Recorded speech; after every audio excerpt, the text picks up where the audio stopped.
Parenting. It's just so simple, isn't it? I mean, even if you don't have kids, Facebook and Instagram show you exactly how wonderful parenting life really is. I know you've seen those pictures of that wee little baby resting peacefully in his father's arms, or passed out with his arms and mouth wide open after a delicious feeding of mother's milk. Let's not forget those videos of baby laughter bellowing from those teethless smiles, or those delicate arms wrapped around mama's neck to be calmed from crying. I mean, parenting comes so naturally, doesn't it? You just hold them, love them, feed them, and teach them.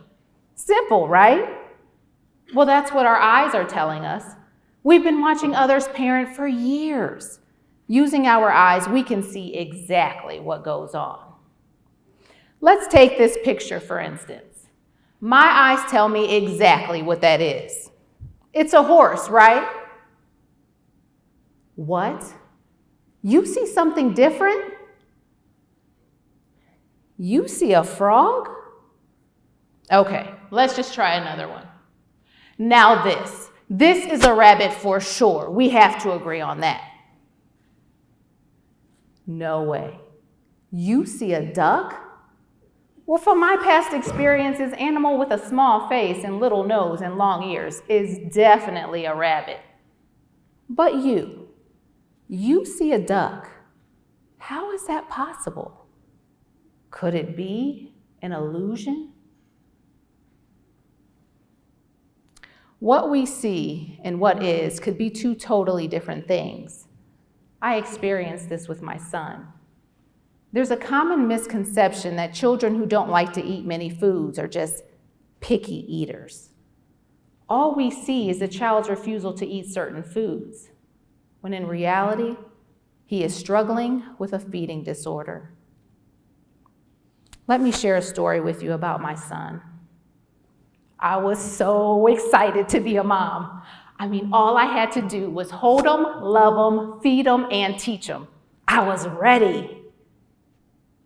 At least that's what I thought.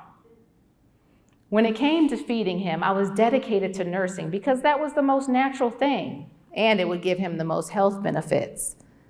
From watching others, I had learned all I had to do was lift him to my breast, and he would latch on. So that's what I did.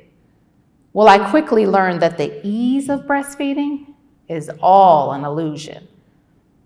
I would lift him to my breast, he would struggle to latch, feed for a short time, and then he would choke. Okay, that was just a fluke, I thought. Let's try this again. Over and over, feeding after feeding. He would struggle to latch, feed for a short time, and then he would choke. Milk came spewing out of his mouth and nose. One episode was so bad, I called 911. Each feeding was a nightmare. I'd get him to eat for a short time, battling through all of the choking episodes, and then finally lay him down to rest. Well, that didn't last long. Just when I thought we were safe, he would awaken with this piercing scream, or I would hear this gluck, gluck sound coming from his crib. Man, that sound is still so vivid in my mind. As I glanced over the side of his crib to check on him, I was met with the sight of milk spewing from his mouth and nose. I quickly grabbed him up. I was terrified. Would he have died if I wasn't right there? This just can't be happening. Feeding him is supposed to be automatic. What am I doing wrong? Feelings of failure and shame came rushing over me. He depends on me, and I can't even feed him. All of the feeding experiences I had seen before came cycling through my mind. I kept questioning, how could what I had seen be so different than my reality? Was it all an illusion? I never knew that these early feeding experiences could impact him as he grew. I noticed when he started eating solid food, he was very hesitant. He didn't want it on his hands. He would push it to the floor or even turn his head away from the spoon as it approached his mouth. Unfortunately, I resorted back to what my eyes and past experiences had taught me. Kids are supposed to eat what's on their plate. So like typical parents, we coerce them to just take a bite, or even threaten to have him sit there until all the food was off of his plate. I hate to even admit it now, but when we got desperate, we even resorted to bribes or sneaking food into his mouth, only to have watched him gag and vomit. After doing much research, I learned it wasn't that he didn't want to eat it, or that he was just being a picky eater. He couldn't eat it. Psychologically, a fear of food had been built up over time due to his choking, the pain he felt in the throat and stomach, and the pressure from us trying to coerce him. Physically, he didn't have the oral motor abilities to break the food down, move it around in his mouth, and safely swallow it, nor did he have the muscle maturity to keep the food down in his stomach. If you think of chewing and swallowing as a chain reaction, you will better understand that it's all related. Each phase relies on the coordination of the phase before it to function properly. Eating is not as simple as it looks. In fact, it is very complex. Eating is the only bodily task that requires the use of every organ and all of your senses. There are 3 phases to swallowing: the oral phase, pharyngeal phase, and the esophageal phase. Let's briefly discuss these phases. During the oral phase, the tongue and jaw move food around in the mouth to chew it to the right size and texture. Saliva mixes with the food to make it easier to swallow. The second stage is the pharyngeal phase. This phase begins when food or liquid is pushed to the back of the throat, which triggers a swallowing response. Waves of muscle contraction push the food or liquid to the pharynx. During this process, your larynx closes tightly and breathing stops so that no food or liquid will enter into the lungs. The third phase is the esophageal phase, and this phase begins when food or liquid leaves the pharynx and enters into the esophagus. This tube is responsible for carrying food or liquid to the stomach. For my son, the breakdown occurred in the oral phase, but it impacted the entire chain reaction. Because he didn't have adequate oral motor skills to contain the milk in his mouth until he was ready to swallow it, it would spill over the back of his tongue too quickly, causing him to choke and swallow an excessive amount of air.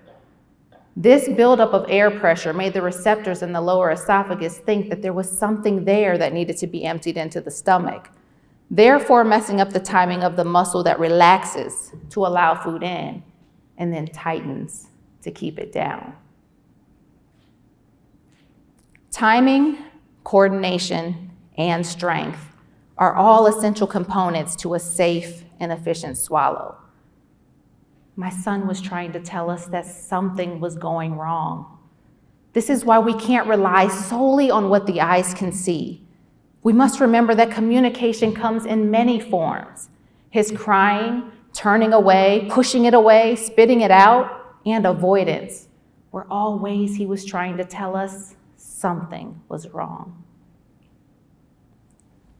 Research has identified that a child's refusal to eat is usually due to a combination of factors, some of which include pain or discomfort, immature motor and swallowing skills, and sensory processing problems.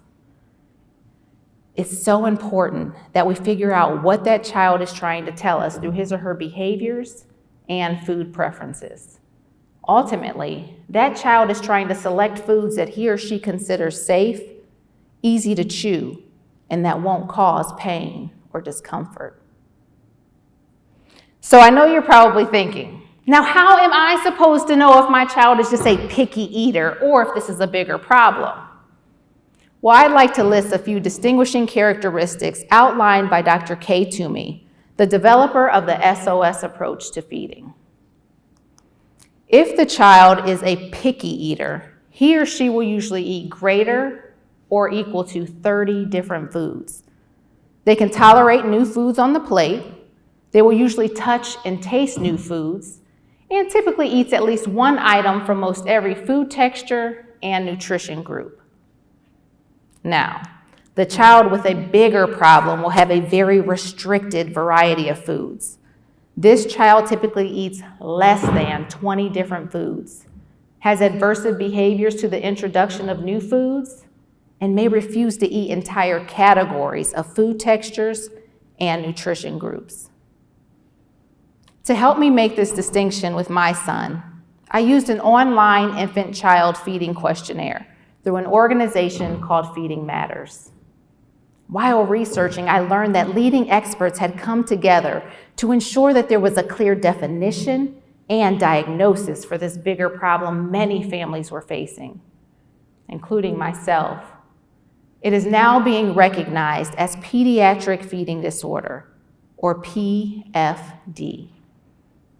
PFD is defined as impaired oral intake that is not age appropriate and that's associated with a medical, nutritional, feeding skill, and/or psychosocial dysfunction. It is usually the direct result of a complication, breakdown, or intolerance. Often, children with PFD go undiagnosed for months and even years.